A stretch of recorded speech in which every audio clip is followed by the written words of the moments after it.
Ayan nga, at mag-DIY tayo ngayon ng pagkakabit ng USB charger with voltmeter. Dumating na yung order natin sa Lazada na charger may USB with on and off switch.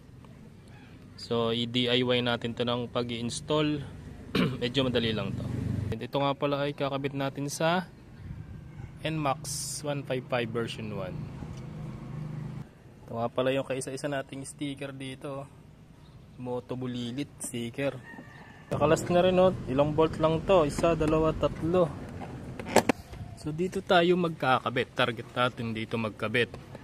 So kunin natin yung pinakagitna, doon natin butasan. So okay, start tayo ng butas.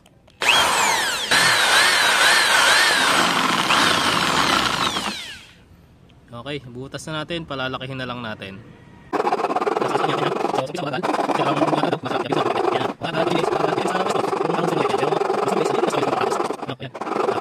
Okay, check rin natin kung kasya na. Medyo sa tingin ko kasya na to.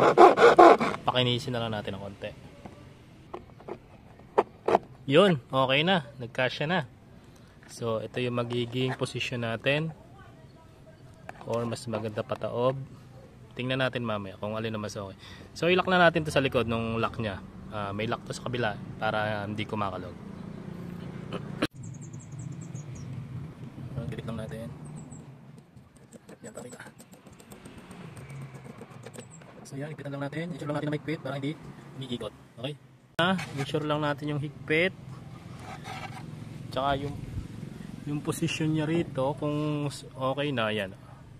So yan, kakabit naman natin yung wire. Meron tayong dalawang wire, red, which is yung positive yung red. So ang positive dito ay yung pag nakaharap ka sa kanya ay yung left side. So ito yung left side, kabit natin yung positive na dun yung ating fuse, then negative yung sa right side. So ito, dito tayo magtatap ng ground ng negative. Lawagan natin to.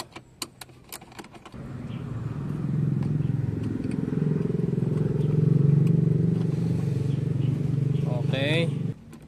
So mahirap talagang mag-video na mag-isa na may ginagawa ka. So ito naman ay sharing lang sa mga gustong mag-DIY ng pag-i-install nitong USB charger, cellphone charger na mayroon ng voltmeter. So ito, okay na to, naigpitan na natin. So ito, yung brown wire binunot muna na sa socket para maitap natin tong ating positive. Dito natin. So ensure lang natin na maganda yung pagkakatap natin para hindi naglulus. So ito, ikabit na natin. Balik na natin sa kanyang socket. So ito, naibalik na natin kasama yung ating positive ng charger. So ikalsalpak ulit natin ito sa kanyang kapartner. Then magte-testing tayo.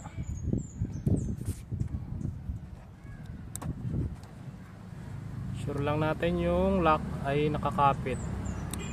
Ayan. Then check natin syempre kung yung functionality, kung gagana.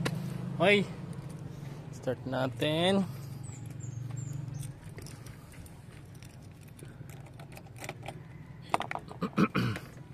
I-on natin tong susi. Ayun, umilaw na yung voltmeter natin, oh. Try natin yung on and off. So nandito yung on and off button nya, napipindot naman. So okay, 12.1 yung battery natin. Napatay ang engine natin dyan. So start natin yung engine. Yun. So okay, ito yung bukas ng engine natin dyan. Okay, maganda yung charging natin ng battery. So ito guys, ito na yung ating charger.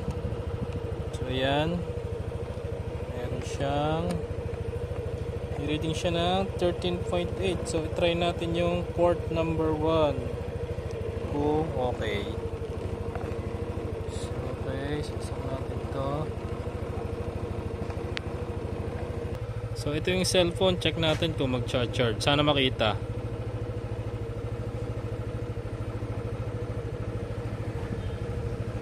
Yun, charging 39%. Okay. Ayos. Yung port number 1, okay. So try natin yung port number 2. Lipat lang natin to. Okay. Then i-plug natin dito kung gagana rin. Yun, charging. Ayos. So ganun lang kasimple guys. Kung paano mag-install nitong DIY, itong USB charger with voltmeter, ha? Mura lang to sa Lazada, nasa 200 plus lang to. Okay guys, thank you.